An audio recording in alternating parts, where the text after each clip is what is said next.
Hello everyone, Idaho Humvee here.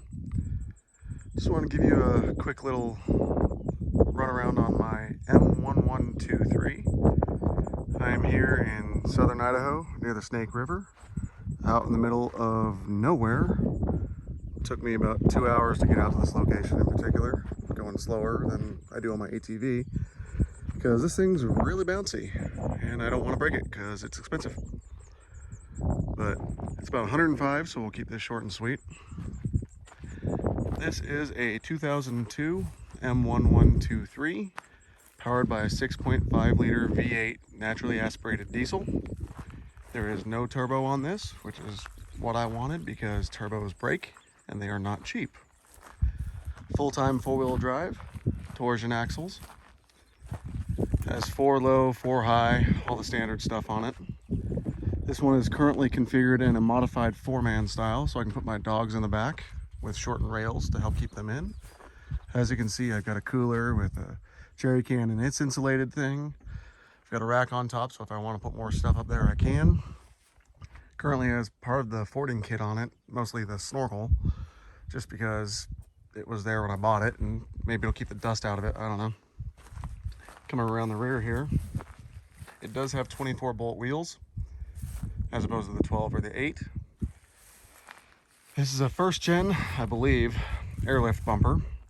That way I can put a spare on here and 2 jerry cans full of diesel because, well, you need diesel. The only downside about this particular tire carrier is it does not ratchet down for you. You gotta lift it there, and that sucks. As you can see, I have some max tracks on here that are apparently bouncing around enough that the strap keeps coming undone. Maybe it'll stay this time. Doubt it.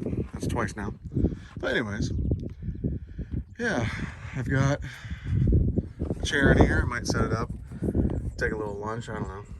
Cooler set up for thermal storage just to keep stuff from getting too hot, like toe straps and assorted crap. High lift jack in case I get stuck or lose a tire. Pelican case full of survival gear.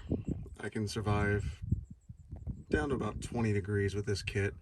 So being out here in the desert at high altitude is probably a good idea to have that. Not to mention a couple days worth of food. And then, because better safe than sorry, my get home bag with additional survival gear and food. But as you can see, just like every other Humvee, 16 inches of clearance. I can ford about 30 inches of water as is without the fording kit on it. If I did the fording kit, I can do about 6 feet, but that's a little higher than I want to go. But yeah, this is actually my first Humvee. The ambulance is my second one. I've had this guy for about, a year now. Put a couple thousand miles on it. No real issue other than the radiator breaking. The transfer case cooling loop system breaking, which you just bypass that, no big deal. Well, no big deal, just a couple hours of getting into a tight spot, but other than that, no big deal. And then on the way down here out into the desert, make it a couple miles outside of town, out in the middle of nowhere, and it starts overheating. Because Humvee, why wouldn't it overheat in the desert, 105 degrees? So I just did the whole fan bypass thing, so the fan's on all the time. Robs me of some horsepower, but you know what? She stays at about 200 degrees as opposed to a 230 I caught her at, which is a little higher than I like. She usually runs around the 212 mark. But yeah, this is my, what I call pup V, because puppy Humvee, because I have currently 5 German Shepherds that could all fit in there if I wanted to. Although they don't like to get in it because it's hot and noisy, so we'll figure that part out later. But yeah, if you have any questions, just go ahead and comment in the comments and I'll try and get to you. And if you like it, comment, subscribe, share, all that fun, self-fulfilling stuff.